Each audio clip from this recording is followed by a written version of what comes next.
Hi friends, అందరికీ నమస్కారం. Welcome to my channel. Friends, ఇప్పుడే అందిన వార్త. ఈ జిల్లాలలోని దూసుకొస్తున్న భారీ తుఫాను తీరం దాటిది ఇక్కడే. దీని గురించి అయితే కంప్లీట్ డీటెయిల్స్ అయితే ఈ వీడియోలో చెప్పడం జరిగింది. ఫ్రెండ్స్, వీడియోని పూర్తిగా చూడండి.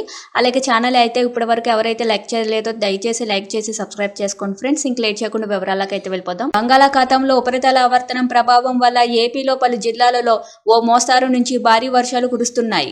ఉత్తరాంధ్రం మొదలుకొని రాయలసీమ వరకు అంచనాలకు మించిన స్థాయిలో వర్షపాతం నమోదైంది. పలు చోట్ల పిడుగులు పడ్డాయి. ఇదే తరహా వాతావరణ పరిస్థితులు మరో 24 గంటల పాటు కొనసాగే అవకాశాలున్నాయి. నేడు రేపు రాష్ట్ర వ్యాప్తంగా తేలికపాటి నుంచి ఒక మోస్తారు వర్షాలు కురిసే అవకాశాలున్నాయి. పలు జిల్లాలలో ఆశించిన స్థాయిలో వర్షపాతం నమోదు కావచ్చని విపత్తు నిర్వాహక విభాగం అంచనా వేసింది.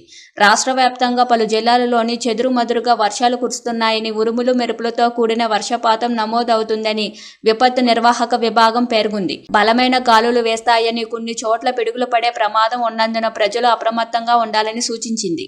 వచ్చే 24 గంటల్లో అల్లూరు సీతారామరాజు, కాకినాడ, డాక్టర్ బిఆర్ అంబేద్కర్, కోనసీమ, తూర్పుగోదావరి, పశ్చిమ గోదావరి, ఏలూరు, కృష్ణా జిల్లాలలోని తేలికపాటి నుంచి ఒక మోస్తారు వర్షాలు కురుస్తాయి.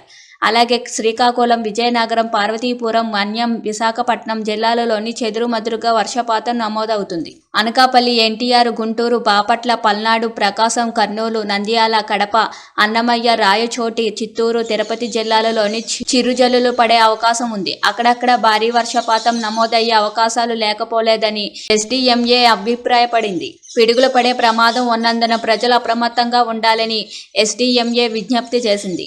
ఆ సమయంలో చెట్ల కింద తలదాచుకోకూడదు. వర్షం పడే సమయంలో రైతులు, వ్యవసాయ కూలీలు చెట్ల కింద వెళ్లరాదని పేర్కొంది. చూస్తున్నారు కదా ఫ్రెండ్స్, ఇలాంటి లేటెస్ట్ అప్డేట్స్ కోసం మన ఛానల్ని లైక్ చేయండి, షేర్ చేయండి, సబ్స్క్రైబ్ చేసుకోండి.